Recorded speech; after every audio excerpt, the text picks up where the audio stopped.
بسم اللہ الرحمن الرحیم۔ السلام علیکم ورحمۃ اللہ وبرکاتہ۔ امید ہے کہ آپ سب خیریت سے ہوں گے۔ آپ دیکھ رہے ہیں کہ میرا چینل سیرت کے موتی۔ آپ کو ویڈیو پسند آئے تو پلیز لائک شیئر ضرور کریں اور میرے چینل سیرت کے موتی کو سبسکرائب کریں۔ چلتے ہیں ہم اپنی آج کی ویڈیو کی طرف۔ اللہ کے خوف کے متفرق احوال۔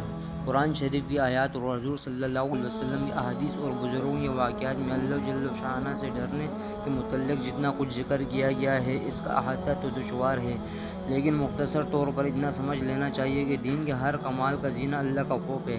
حضور صلی اللہ علیہ وسلم کا ارشاد ہے کہ حکمت کی جڑ اللہ کا خوف ہے۔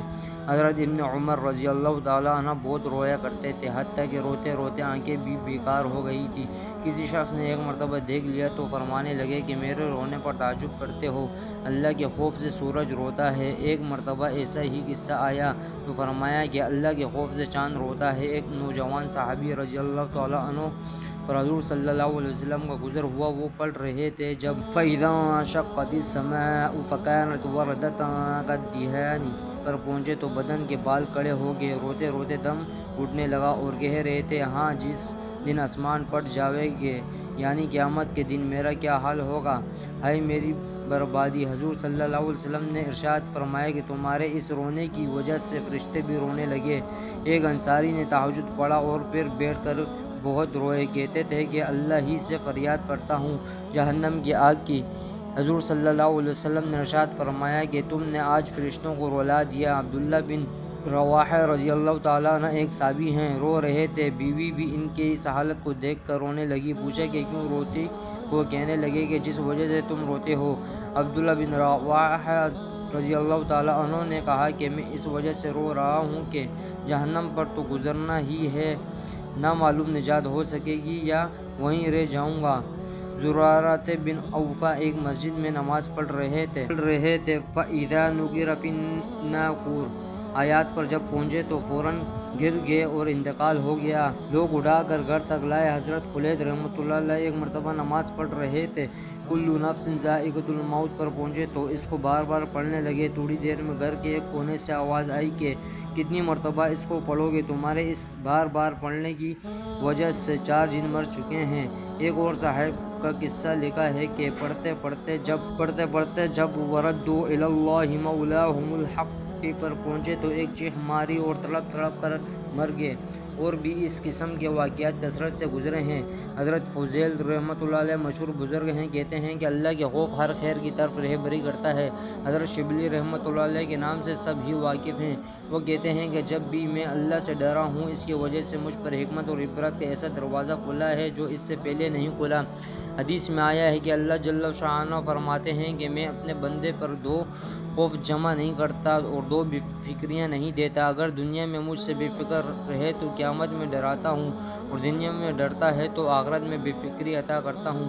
حضور صلی اللہ علیہ وسلم کا ارشاد ہے کہ جو اللہ سے ڈرتا ہے اس سے ہر چیز ڈرتی ہے، اور جو غیر اللہ سے ڈرتا ہے اس کو ہر چیز ڈراتی ہے۔ یحییٰ بن معاذ رحمۃ اللہ علیہ کہتے ہیں کہ آدمی بیچارہ اگر جہنم سے اتنا ڈرنے لگا جتنا تنگ دستی سے ڈرتا ہے تو سیدھا جنت میں جائے۔ ابو سلیمان رحمۃ اللہ علیہ درانی کہتے ہیں کہ جس دل سے اللہ کا خوف جاتا رہتا ہے وہ برباد ہو جاتا ہے۔ حضور صلی اللہ علیہ وسلم کا ارشاد ہے کہ جس آنکھ سے اللہ کے خوف کی وجہ سے ذرا سا آنسو خواہ مکی کے سر کے برابر ہی کیوں نہ نکلا ہوا اگر چہرے پر گرتا ہے تو اللہ تعالیٰ اس چہرے کو آگ پر حرام فرما دیتے ہیں۔ حضور صلی اللہ علیہ وسلم کا ایک اور ارشاد ہے کہ جب مسلمان کا دل اللہ کے خوف سے کامتا ہے تو اس کے گناہ ایسے جڑتے ہیں جیسے درختوں سے پتے جڑتے ہیں۔ میرے نبی صلی اللہ علیہ وسلم کا ایک اور ارشاد ہے کہ جو شخص اللہ کے خوف سے روئے اس کی آگ میں جانا ایسا ہی مشکل ہے جیسا دودھ کے تھنوں میں واپس جانا۔ حضرت عقبہ رضی اللہ تعالیٰ عنہ بن عامر ایک صحابی ہیں، انہوں نے حضور صلی اللہ علیہ وسلم سے پوچھا کہ نجات کا راستہ کیا ہے؟ آپ صلی اللہ علیہ وسلم نے فرمایا کہ اپنی زبان کو روکے رکھو، گھر میں بیٹھے رہو اور اپنی خطاؤں پر روتے رہو۔ حضرت عائشہ رضی اللہ تعالیٰ عنہا ایک مرتبہ دریافت کیا کہ آپ صلی اللہ علیہ وسلم امت میں کوئی ایسا بھی ہے جو بے حساب کتاب جنت میں داخل ہو؟ حضور صلی اللہ علیہ وسلم نے فرمایا، ہاں، جو اپنے گناہوں کو یاد کر کے روتا رہے۔ میرے آقا صلی اللہ علیہ وسلم کا ایک اور ارشاد ہے کہ اللہ کے نزدیک 2 قطروں سے زیادہ کوئی قطرہ پسندیدہ نہیں، ایک آنسو کا قطرہ جو اللہ کے خوف سے نکلا ہوا ہو، دوسرا خون کا قطرہ جو اللہ کے راستے میں گرا ہوا ہو۔ ایک جگہ ارشاد ہے کہ قیامت کے دن 7 آدمی ایسے ہوں گے جن کو اللہ جل شانہ اپنے سائے عطا فرما دیں گے۔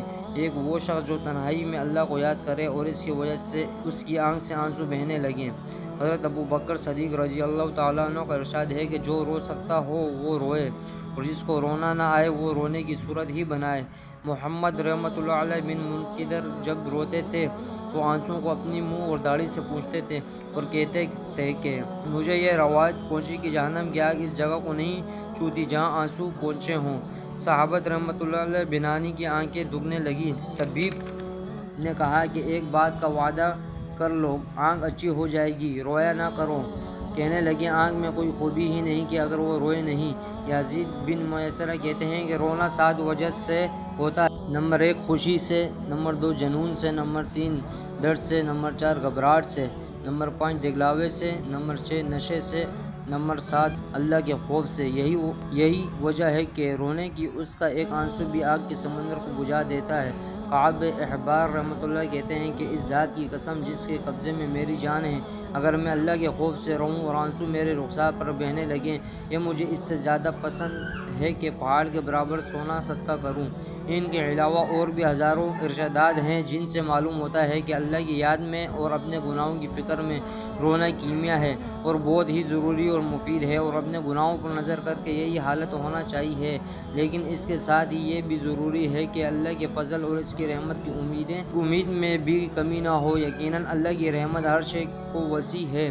حضرت عمر رضی اللہ تعالیٰ عنہ کا ارشاد ہے کہ اگر قیامت میں یہ اعلان ہو کہ ایک شخص کے سوا سب کو جہنم میں داخل کرو تو مجھے اللہ کی رحمت سے یہ امید ہے کہ وہ شخص میں ہی ہوں، اور اگر یہ اعلان ہو کہ ایک شخص کے سوا سب کو جنت میں داخل کرو تو مجھے اپنے اعمال سے یہ خوف ہے کہ وہ شخص میں ہی نہ ہوں۔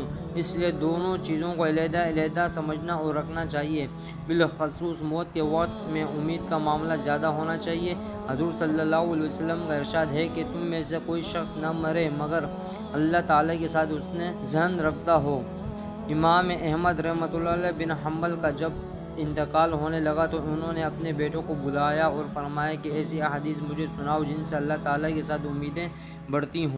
آج کی ویڈیو پسند آئی ہو تو پلیز لائک شیئر ضرور کریں اور میرے چینل سیرت کے موتی کو سبسکرائب کریں۔ اگلی ویڈیو میں ملتے ہیں، تب تک کے لیے اجازت دیں۔ اللہ حافظ، جزاک اللہ۔